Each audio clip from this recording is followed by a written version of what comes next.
So, did Terry's memory come back? No, not yet. Well, we're super lucky that she forgot only about us. My husband and mother-in-law took advantage of the fact that I was sleeping to reveal their true nature. I hope we can get her to come back to our place so we can use her again. Why do I have to do all the housework? It's a real pain in the ass. She's the one who's supposed to be doing all the work. Why don't you get better by now, you useless bitch? My name is Terry, a 32-year-old office worker.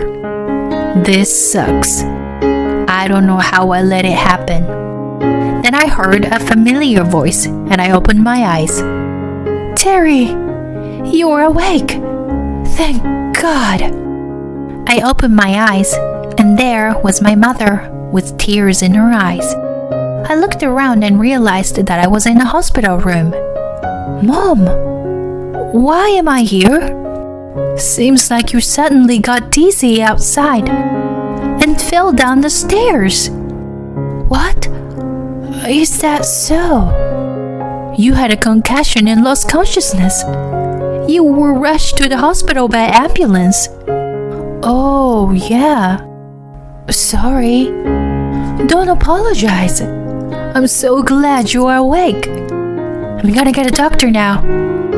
Said that, my mother left the room. And then a man came into the room, as if to replace her. The man was looking at me awkwardly. Terry, are you okay? Excuse me? Who are you? Do I know you from somewhere? What? I'm sorry, I don't remember. You're kidding, right? I'm Vince. I had no idea who he was. This man calls me by name, as if he is familiar with me. But for some reason, I can't remember anything about this man. I've never seen his face before, and I think I've never heard his name before. Vince? Then the man said something surprising. I'm your husband. What? I was confused. I was supposed to be single. I was never married. But the man in front of me says he is my husband. You don't really remember anything, do you? Well, that's... I don't know. I don't even know if I have no memory under the circumstances. While I was in trouble, my mother came with a doctor. Oh, Vince, you're back.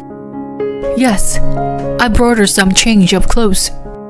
My mother and the man are having a normal conversation. Could this man really be my husband? The man looked troubled and started to explain the situation to my mother. Terry doesn't seem to remember me. Maybe she has memory loss. Huh? My mother and the doctor's eyes widened at this comment. Let's arrange for an examination immediately.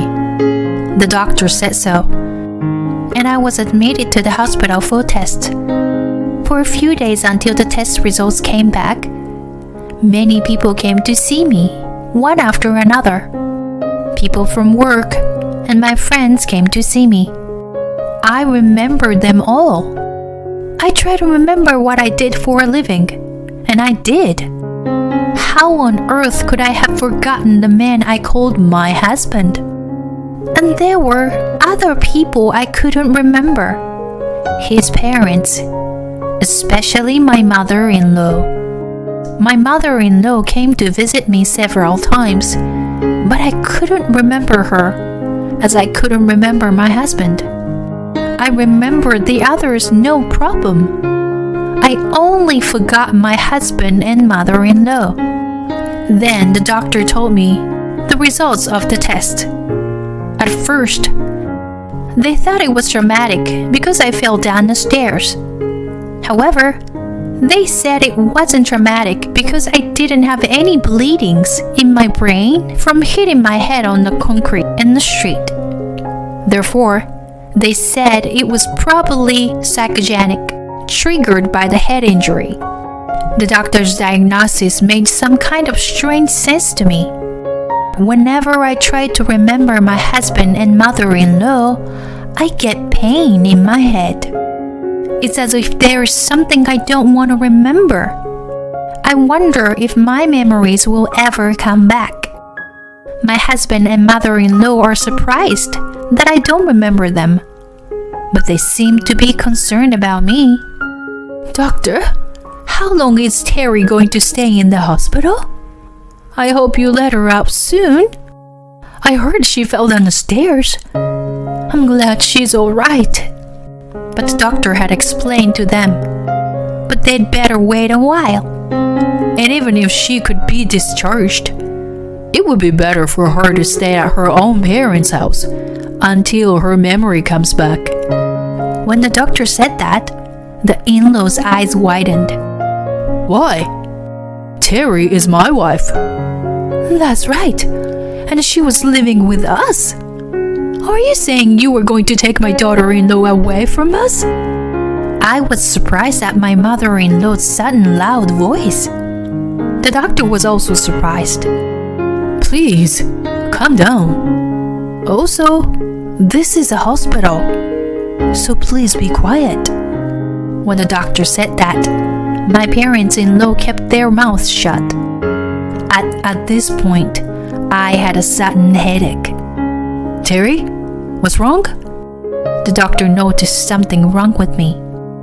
I'm sorry, my head hurts. Let's get you checked out right away, shall we? After the doctor said this to me, he urged my in-laws to leave. The in-laws left the hospital room with grim faces. Their faces did not show that they were worried about me. Are you okay? After my in-laws left, the doctor asked me with a worried face. I felt a little better, actually, after they left. I see. You probably didn't have a good relationship with your husband or his parents. Well, I guess that they were putting a lot of stress on you. Ring any bells? I don't know, but I guess you're right. That's what I thought when I heard the doctor's words. I'm sure that what happened at my parents-in-law house was so bad for me that my brain drowned out the bad memories of when I was badly injured.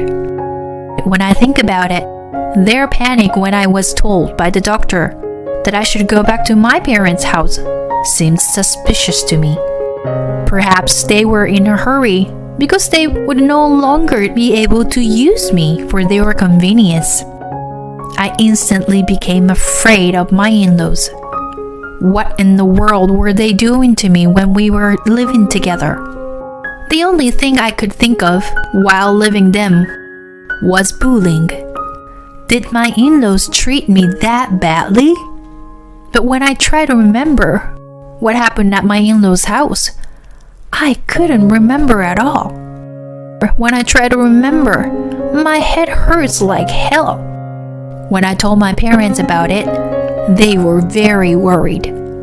But honey, you told me that living together with them wasn't a problem. Maybe you were holding back to avoid worrying us. Right, Terry? I don't know, but if that's the case, I'm sorry. Don't apologize. You're still at a loss of memory, and we don't know the truth yet. Then, my father seemed to have an idea, and he suggested something. I wonder if it's safe to do that, or he'll find out. Well, let's just hope he doesn't find out. I was worried, but I wanted to know the truth anyway. So I decided to carry out his plan. Terry, how do you feel? The door of the hospital room opened, and my husband came in. What? You're sleeping? He mumbles to himself. I am awake, but I am pretending to be asleep for some reason. I wonder how my husband will react in front of me in my sleep. I am watching him carefully to see if he reveals his true nature again. He sits down on a chair next to the bed and sighs. I hear the lid of the can of coffee pop open. Then I hear the sound of coffee gurgling down my husband's throat. I took deep breath and pretended to be sound asleep. Then the door to the hospital room opened again. I thought my husband had left, but it seemed someone had come in. Vince, you got here first. Oh, Terry asleep? Yeah. She's been asleep since I arrived. Are her parents here? I haven't seen them yet. I don't think they are coming today. My husband was checking to see if anyone else was coming to the hospital room, as if he had something to hide. I thought it was kind of weird. And they started talking something unbelievable. So, did she get her memory back? No, she hasn't. So, she still doesn't remember what happened when she was injured? That's right. I don't want her to remember that anyway. Well, maybe it's a blessing in disguise that she's forgotten about us. My husband and mother-in-law took advantage of the fact that I was sleeping to reveal their true nature. I hope I can get her to move back to her house so we can use her again. Why do I have to do all the housework? It's a real pain in the ass. She's the one who's supposed to be doing all the work. Yeah, right. Why don't you get better now, you useless bitch? When I heard their disparaging tone, suddenly a memory came floating back to me. Very, very bad memory. I remembered that I was treated horribly by mother-in-law on a daily basis. Hey, Terry, what's with this food? It has no flavor. Make it again right now. But your husband likes it light flavored.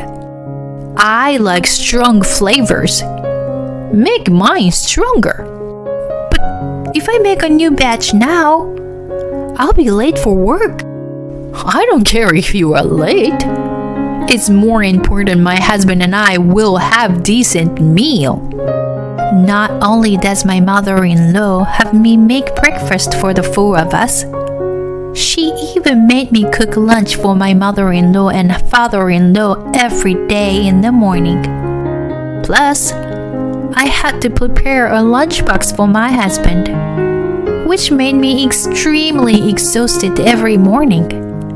And when I came home from work, I had to prepare dinner. And then I had to do the laundry and cleaning.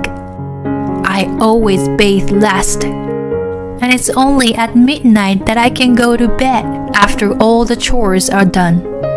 But in the morning, I have to wake up at around 5 a.m. every day. They were abusing me like this, so I was physically and mentally exhausted.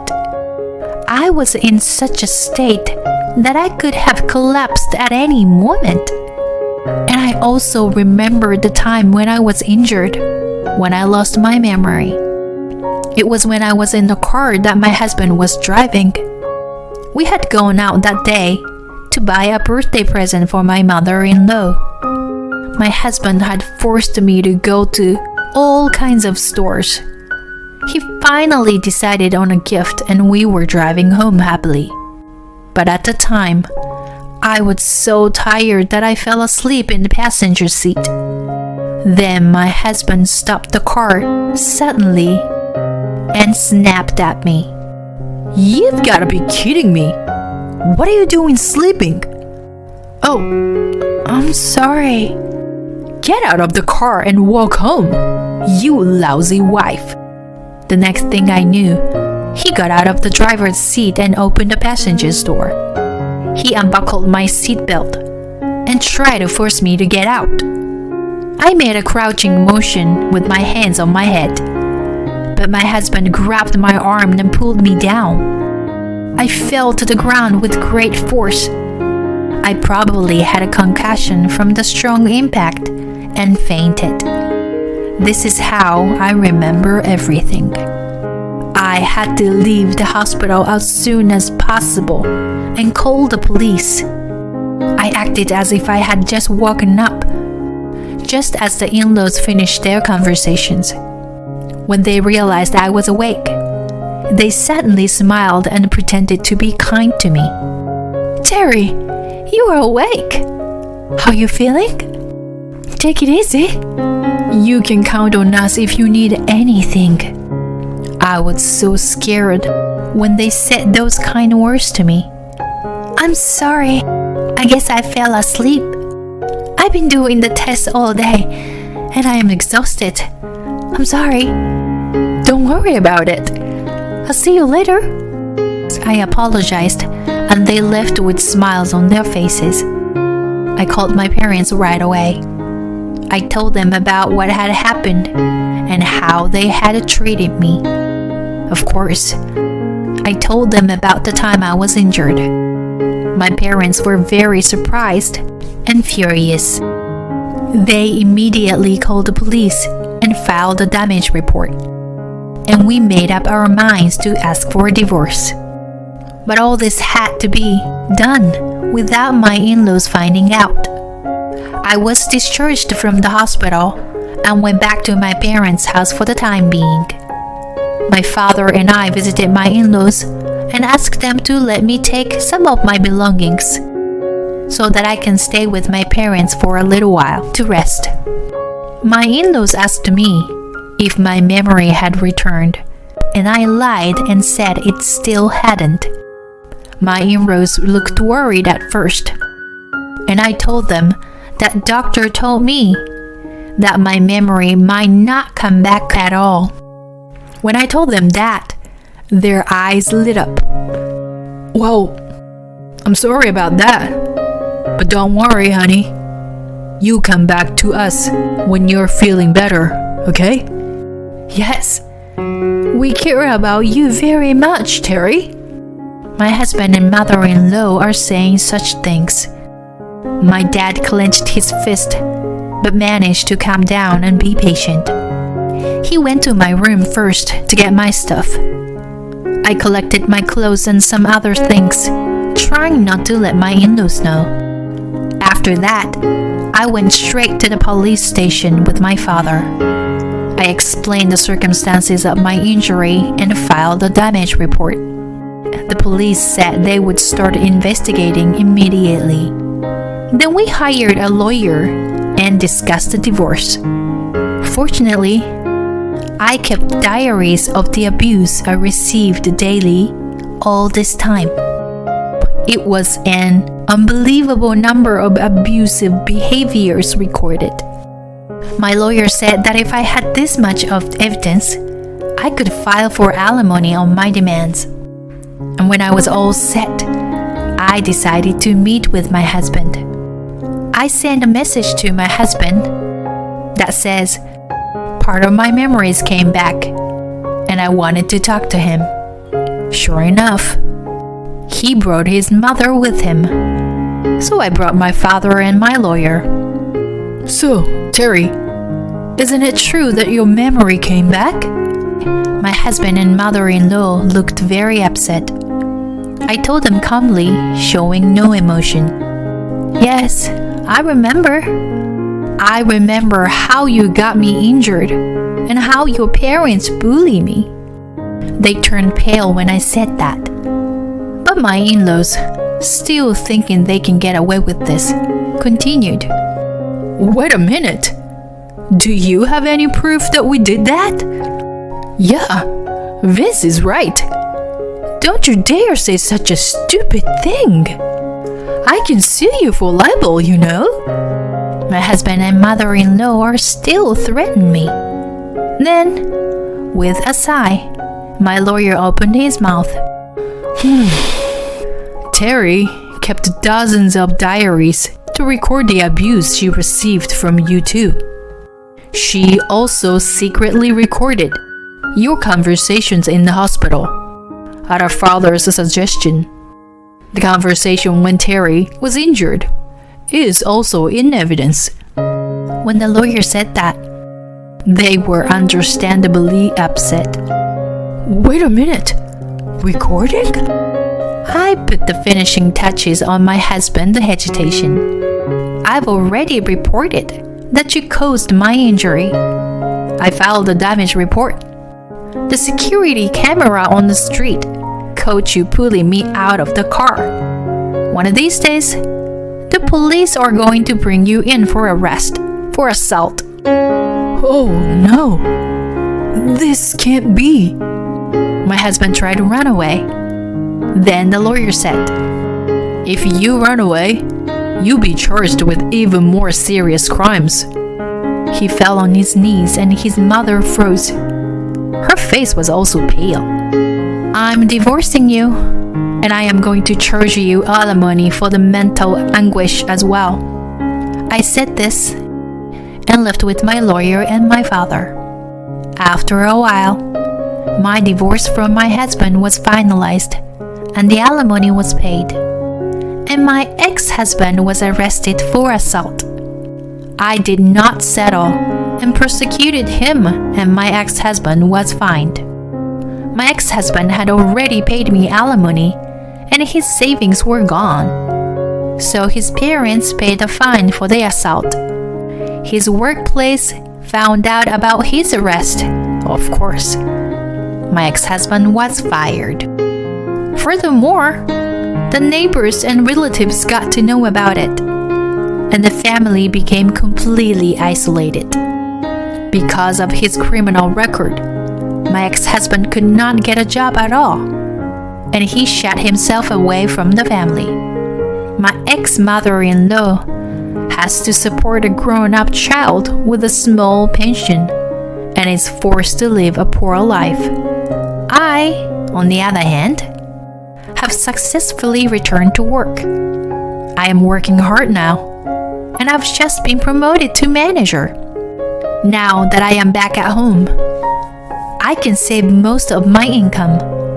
Recently, I've been investing the money I've saved to increase my assets. I don't want to be in a relationship for a while. Instead, I'm going to take trips with my parents and spend more time with my family.